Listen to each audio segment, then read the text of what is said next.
Le merveilleux voyage de Nils Holgersson. Koshka, d'après l'œuvre de Selma Lagerlöf et Olivier Latic. Chapitre 1, où Nils devient petit. Il était une fois un garçon, Nils, qui ne savait que dormir, manger et faire des bêtises.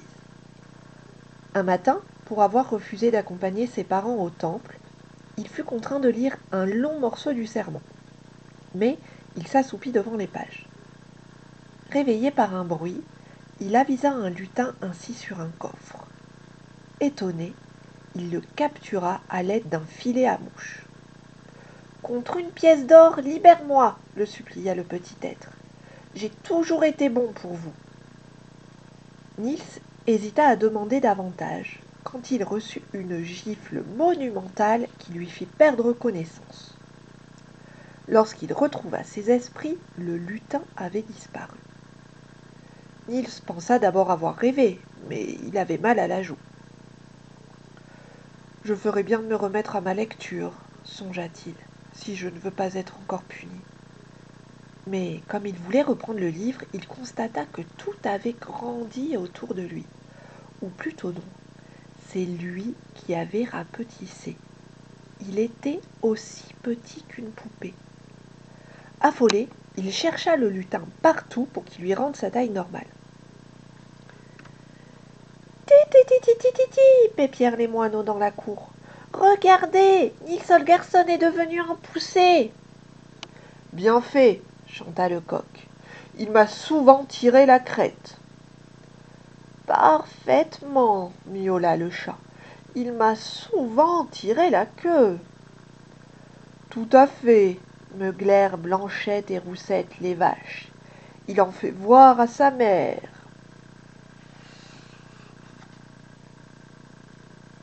Chapitre 2, où Nils est emporté. Nils s'étonna d'abord de comprendre le langage des animaux. Sans effort, il décodait ce qu'il entendait. Un instant, il fut tenté de leur répondre, mais il n'en avait pas le temps. Il devait d'abord se débrouiller pour retrouver sa taille normale. Il s'assit pour réfléchir quand une formation d'oies sauvages survola la cour de sa maison. Dans les nuages, elle dessinait un grand V. « Accompagnez-nous » crièrent les oies du ciel à celles qui se trouvaient sur la terre. « Nous migrons vers la Laponie !» Mais les oies domestiques n'aimaient pas beaucoup l'aventure.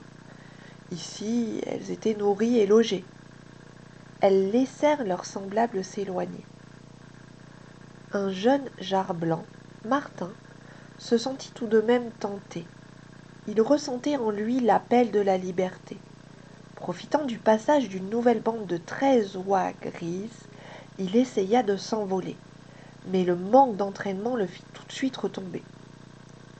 Comme il tentait à nouveau, Nils bondit et s'accrocha à lui pour le retenir, car l'oiseau avait de la valeur et ses parents seraient tristes de le perdre. Mais, entraînant Nils avec lui, le jarre s'éleva vers le ciel. Le temps de réaliser ce qui leur arrivait, l'enfant et sa monture voguaient au-dessus de la terre. Voilà les 2 premiers chapitres de l'histoire du Nils Holgersson. Tu retrouveras demain la suite de cette histoire. Pour le moment, tu peux voir ici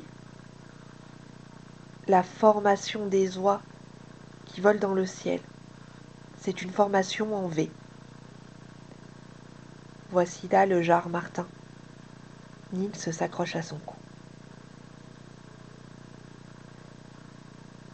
La suite demain.